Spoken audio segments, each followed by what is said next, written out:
We are now a little more than a month away from a seismic shift in U.S. politics and potentially in the course of investigations into January 6th and the former president, Donald Trump. We saw the first major sign of that today. House Democrats have just elected a new generation of leaders just weeks before the Republicans take control. New York's Hakeem Jeffries takes over from Nancy Pelosi, becoming the first African-American to lead a party in Congress.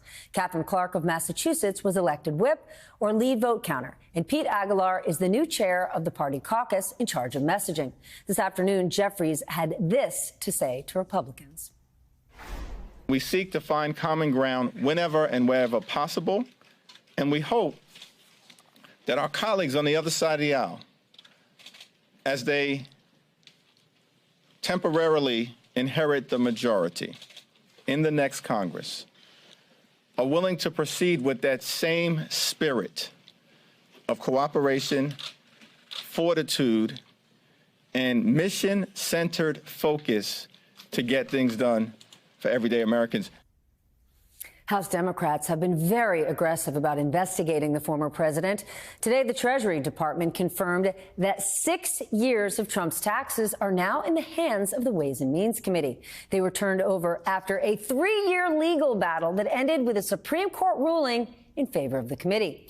The House January 6th committee is now in the final stages of its work, and it must release its final report before Republicans become the majority.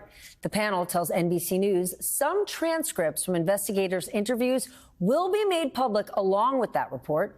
Today, Attorney General Merrick Garland said the DOJ is also very interested in those very documents. We would like to have all the transcripts and all the other evidence collected by the community, so that by the committee, so that we can use it in the ordinary course of our investigations. Chairman Benny Thompson says justice will see those documents when the public does. He also told NBC the body of the report is complete, that it will be about 8 chapters long and finished before Christmas time. The current House Republican leader, Kevin McCarthy, who is in a fight to become House Speaker, sent a letter warning the panel to keep all of their records. McCarthy also said in a new investigation into security at the Capitol on January 6th will begin when Republicans take over. NBC News has confirmed Politico's report, saying the Jan 6 committee members are done with witness interviews. They'll reportedly meet Friday to discuss whether to make criminal referrals for witness tampering, perjury, or contempt of Congress. Any criminal referrals would go to the Attorney General, who could then decide to send them to Special Counsel Jack Smith. This afternoon, Garland spoke about Smith's work thus far. He has been meeting with the members of his team to get up to speed. He's already signed a pleading in the 11th Circuit. He promised to the American people in his own statement that there would be no pause or hiccup in his work.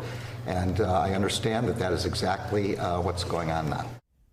Garland also noted the department's successful prosecution of the Oath Keepers for crimes related to January 6th. But tonight, the government is alerting the public about another type of serious risk.